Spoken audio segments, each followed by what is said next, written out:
I feel the need to restart the video.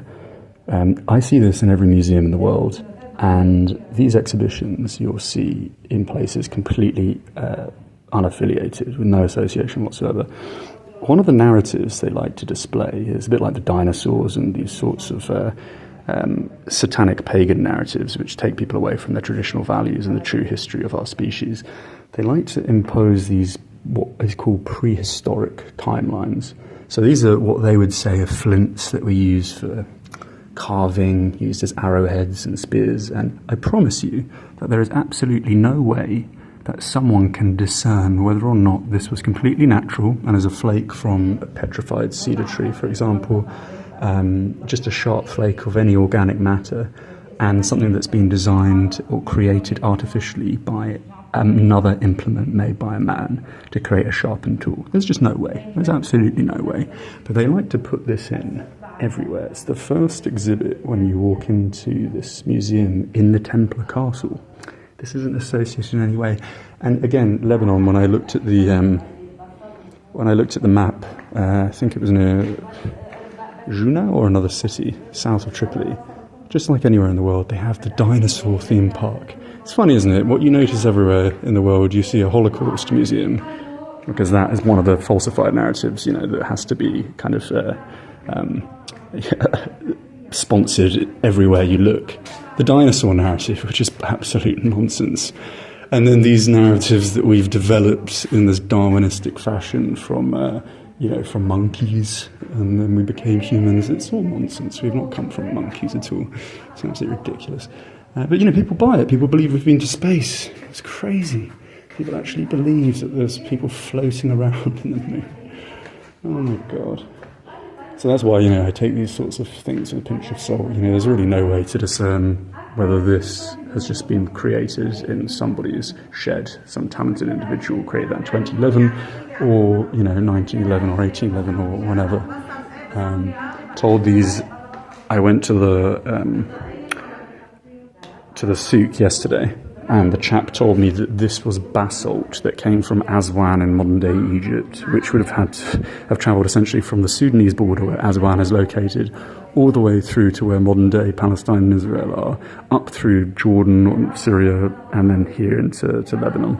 I mean, a piece of stone. I don't buy that at all. If we're to believe again that, you know, these people weren't as civilized, didn't have the technology, and everything was, you know, physically carried from A to B using wooden implements to enable these big basalts to be rolled. More likely, this is just a tree.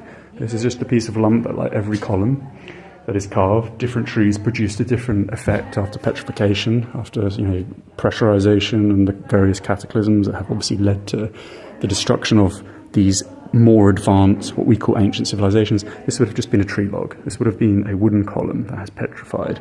And like I said, based on the type of tree, it creates a different texture and look. So we have, lots of different things here. Here we are.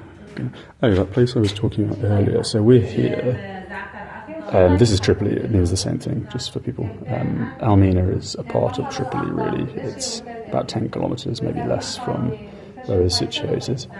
Less, I think, more like 6 or 7 kilometres. Yeah, sorts of places. This is nice. I wonder where that is. There's going to be lots of these in Syria. Interesting.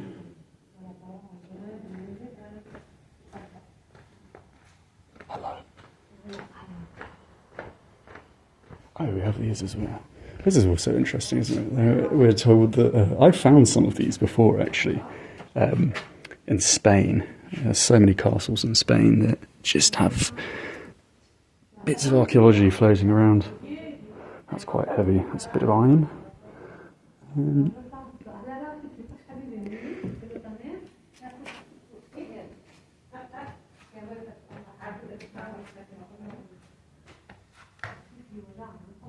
Not quite sure why some are in English and some are in French.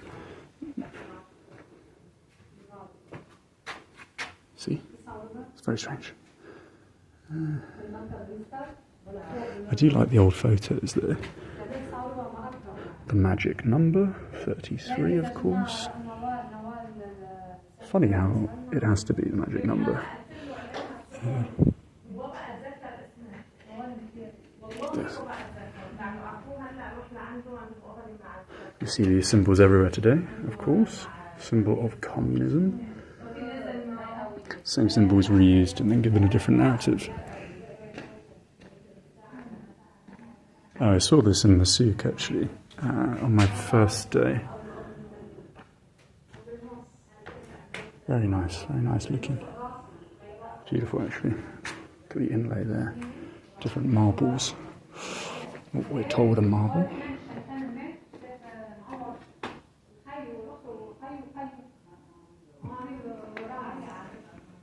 I do see though, when the guy I spoke to yesterday, he said that it would take about 3 hours to do this castle effectively. And I don't have 3 hours and it's not even open for 3 hours, but given, as I said, that I'll be visiting his Almina. Do you know what? That looks like a bit of a star fort actually. I'll have to take a picture of that.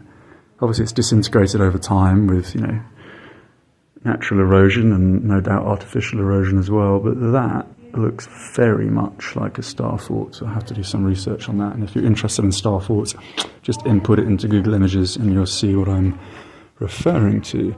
One of the best star forts is a fortress in Belarus, actually where one of the largest Soviet monuments are located. And it's been reconstructed. It's now primarily, it displays remnants of a Second World War fort, but these star forts are absolutely phenomenal.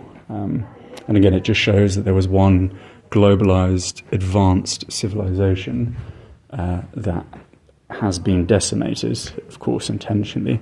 And I believe it's by the same people that are in power today and have always been in power.